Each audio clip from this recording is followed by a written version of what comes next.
ఏలూరు ఆధునీకరణకు దొంగ హామీలు ఇచ్చిన జగన్మోహన్ రెడ్డి పిఠాపురం రైతాంగాన్ని నిలువున ముంచారని పిఠాపురం మాజీ ఎమ్మెల్యే వర్మ తీవ్రస్థాయిలో విమర్శించారు. కాకినాడకు సీఎం పర్యటన నేపథ్యంలో పిఠాపురం నుంచి భారీగా తెలుగుదేశం కార్యకర్తలు జగన్మోహన్ రెడ్డిని అడ్డుకునేందుకు బయలుదేరారు. అయితే పోలీసులు అడ్డుకోవడంతో ఉద్రిక్తత ఏర్పడింది. పిఠాపురం తెలుగుదేశం కార్యాలయం నుంచి మెయిన్ రోడ్డు మీదుగా తహసీల్దార్ కార్యాలయం వరకు తెలుగుదేశం కార్యకర్తలు పెద్ద ఎత్తున మోటార్ సైకిల్పై నిరసన ర్యాలీ చేపట్టారు. మార్గమధ్యంలో పోలీసులు అడ్డుకుని వారిని నిలువరించారు. ఈ సమయంలో పోలీసులకు టీడీపీ కార్యకర్తలకు మధ్య తోపులాట జరిగింది. దీంతో వర్మ తహసీల్దార్ కార్యాలయం ముందు రోడ్డుపై బైఠాయించారు.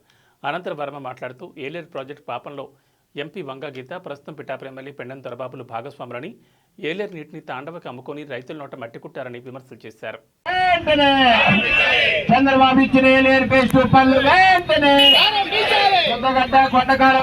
రాష్ట్ర సైకో ముఖ్యమంత్రి గారు జగన్మోహన్ రెడ్డి గారికి పిఠాపురం రైతులందరూ కూడా వినతి పత్రం ఇద్దామని చెప్పి బయలుదేరాం.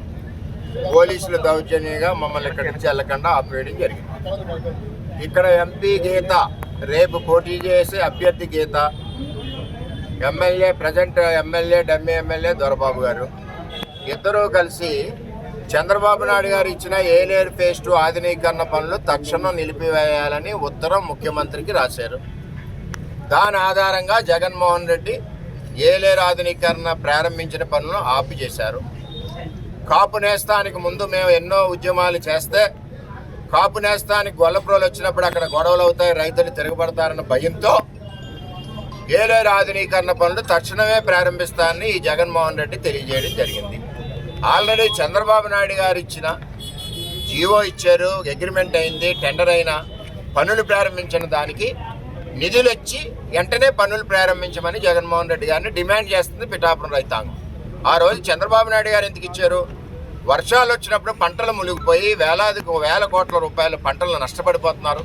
100 కోట్ల రూపాయల రైతాంగం, వాళ్ళ నష్టం కరెక్ట్ కాదు, శాశ్వతంగా ఉండాలి, దీనికి మురుగు కాలువ ఒకటి ఉండాలని చెప్పి ఏలేరు ఫేజ్ 2తో శుద్ధగడ్డ కొండ కాలువ ఆధునీకరణ చేసి సముద్రంలోకి నేరుగా నీరు కలిపే విధంగా చంద్రబాబు నాయుడు గారు ఆ కార్యక్రమం చేశారు. దాన్ని ఈరోజు ఆపారు. మాకు ముంపు వస్తే పంటలు పోతాయి పిఠాపురం టైలాండ్, అలాగే ఎద్దడి వస్తే నీరు ఉండదు. ఎద్దడి వచ్చినప్పుడు నీరు ఉండాలని చంద్రబాబు నాయుడు గారు మేము పురుషోత్తపట్నం తెచ్చాం, సంవత్సరాలు పోరాడి రైతాంగం గురించి. అలాగే ముంపు వస్తే పంటలు పోతున్నాయని చెప్పి ఎన్నో సంవత్సరాలు పోరాడి మా ప్రభుత్వం వచ్చాక నా హయంలో చంద్రబాబు గారి ఆశీస్సులతో ఏలేరు ఆధునీకరణ శుద్ధగడ్డ కొండకాలువ తెచ్చాం. గొల్లప్రోలు ఈబీసీ కాలనీ అవనండి, ఎస్సీ కాలనీ అవనండి, కాలనీలు ములక్కుండా రైతులు పొలాలు పంట నష్టం రాకుండా ఈ ట్రైన్ తీసుకెళ్లి సముద్రంలో నేరుగా కలపడానికి 156 కోట్ల నిధులు తెచ్చి పనులు ప్రారంభిస్తే ఈవేళ ఎంపీ ఎమ్మెల్యే ఉత్తరాలు ఇచ్చి ఆపు చేసిన దాన్ని జగన్మోహన్ రెడ్డి కాపు నేస్తంలో ఇస్తానని చెప్పి సంవత్సరం పూర్తయింది, అంటే సంవత్సరం అయింది. అయినా సరే ఇప్పుడు కూడా తెచ్చి కూడా కదలలేదు.